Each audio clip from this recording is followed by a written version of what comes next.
Can we admit that Salah is actually very difficult? Yeah. What do you think? Yeah?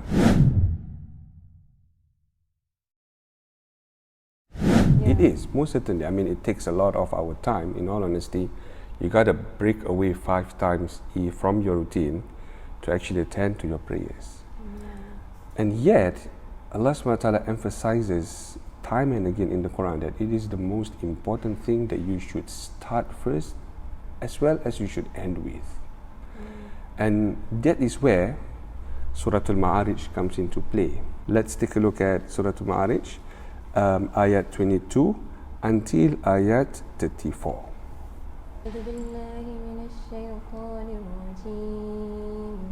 بسم الله الرحمن الرحيم إلا المصلين الذين هم على صلاتهم دائمون والذين في أموالهم حق معلوم للسائل والمحروم والذين يصدقون بيوم الدين والذين هم من عذاب ربهم مشفقون إن عذاب ربهم غير مأمون والذين هم لفروجهم حافظون إلا على أزواجهم أو ما ملكت أيمانهم فإنهم غير ملومين فمن ابتغى وراء ذلك فأولئك هم العادون والذين هم لأماناتهم وعهدهم راعون والذين هم بشهاداتهم قائمون والذين هم على صلاتهم يحافظون أولئك في جنات مكرمون. MashaAllah, Sadaqallahul Azim. Beautiful recitation. And whatever that Allah subhanahu wa ta'ala is trying to tell us through that is that these are the characteristics of people who deserves His Jannah. That ayat 35 talks about how if you have all of these characteristics, if you do all of these things during your lifetime right now, you are basically set up for the afterlife in the highest of all Jannahs.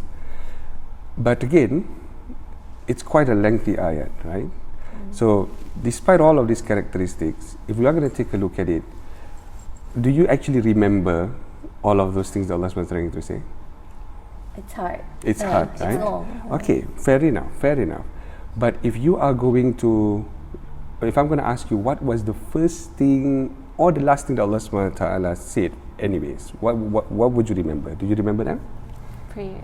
Yeah. Prayers. So Allah subhanahu wa ta'ala said in the first part, He started off with إِلَّا الْمُصَلِّينَ الَّذِينَ هُمْ عَلَى صَلَاتِهِمْ دَائِمُونَ. Right? And what was the last thing that Allah subhanahu wa ta'ala mentioned? وَالَّذِينَ هُمْ عَلَى صَلَاتِهِمْ يُحَافِظُونَ. Exactly, right? So you remember the first and the last thing that Allah subhanahu wa ta'ala said out of this long list of characteristics. See, what Allah subhanahu wa ta'ala just did is what we call the serial position effect. And believe it or not, it's quite recent. There was this psychologist by the name of Herman Ebbinghaus who wanted to see how the human memory works. So he had a list and he gave this list to himself and he gave this list to the people around him, and he realized a certain pattern that people always remember the first and the last part. The last part being the recency effect and the first part being another effect, but together this is called the serial position effect. So you see, Allah subhanahu wa ta'ala has been doing this a lot of times, and this has been done like 1,400 years ago, even before we came across all of these jargons and all of these things, right? And it's a beautiful thing because Allah subhanahu wa ta'ala is trying to tell us And throughout Juz 29, by the way, Allah subhanahu wa ta'ala repeats this same thing. Actually, throughout the whole entire Quran, He does this. He said, start with your salah, remember me, make sujood, right? And always spend your night for me. And all of this revolves around salah. And end your day with me, right? Allah subhanahu wa ta'ala said in Surah Al-Maarij, for instance, فَإِذَا فَرَغْتَ فَانْصَبْ وَإِلَى رَبِّكَ فَارْغَب. When you're free, when you've done all your responsibilities, you check all your tasks for the day, then don't forget to make time for me, fansab, right? Make sujood. And Allah subhanahu wa ta'ala, as if He's trying to say that if you take care of your relationship with me, I am going to definitely put you on forth, right? Put you forth.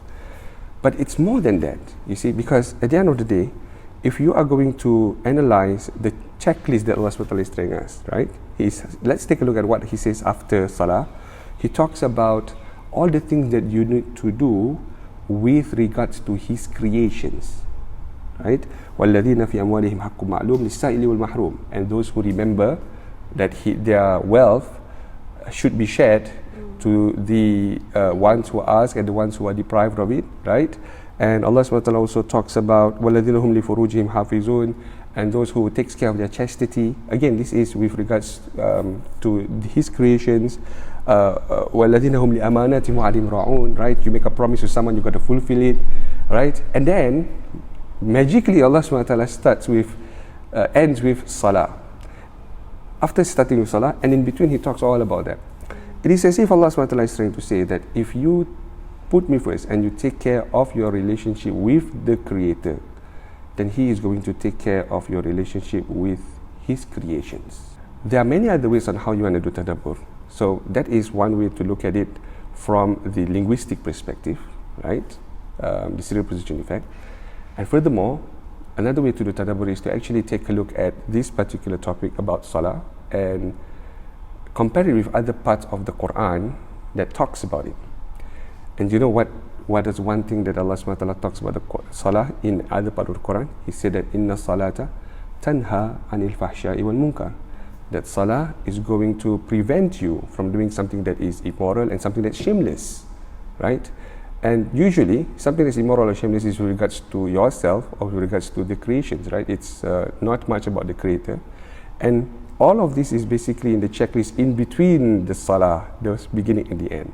So yet again, Allah subhanahu wa ta'ala is trying to tell us that if you take care of your Salah properly, then Allah subhanahu wa ta'ala is going to stop you from doing all of those things that you are supposed to do but you did not do. Another way to take a look at the Tadabbur is for you to compare this ayat with the hadith that talks about that particular topic. So if you look into the hadith, then you have the hadith in which Nabi sallallahu alaihi wasallam said, أَوَّلُ مَا يُحَاسَبُ بِهِ الْعَبْدُ يَوْمَ الْقِيَامَةِ مِنْ عَمَلِهِ الصَّلَاةِ. Right? Allah subhanahu wa ta'ala, Nabi sallallahu alaihi wasallam told us that the first thing that Allah subhanahu wa ta'ala is going to take a look at, He's going to take into account is His Salah. If His Salah is okay, then Allah subhanahu wa ta'ala is going to consider all of these other deeds alright. But if it's not, then Allah subhanahu wa ta'ala is saying that it means His other deeds are also not going to be alright.